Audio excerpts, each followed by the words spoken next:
नमस्कार. जय महाराष्ट्र. सोलापूर जिल्हा परिषद आणि मोहोळ पंचायत समितीच्या निवडणुका सुरू आहेत आणि या निवडणुकीमध्ये माझं एक मतदारांना आव्हान आहे की मतदारांनी जे काही भाजप आणि शिंदेसेना किंवा घड्याळ असेल, तुतारी असेल, यांचं ज्या पद्धतीनं राजकारण आहे त्यांच्या भूलथापा असतील, याला कुठल्याही प्रकारे बळी न पडता या सर्वांच्या विरोधात लढणारी जी काही आपली हक्काची शिवसेना आहे, जी आपली ठाकरेंची शिवसेना आहे, शिवसेना उद्धव बाळासाहेब ठाकरे या पक्षाच्या जे काही आमचे उमेदवार उभे आहेत पंचायत समिती गण आणि जिल्हा परिषद गटामध्ये, तर त्यांना मतदान करावं.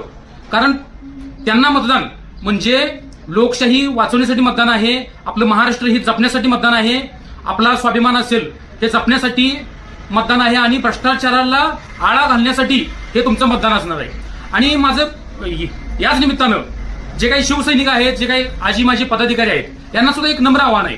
तर आपला पक्ष संकटात आहे, बरं जे काही गद्दारी केलेली आहे ही सगळी महाराष्ट्राला माहिती आहे, सर्वांना परिचित आहे, तो विषय या ठिकाणी आपण जास्त बोलायचं नाही.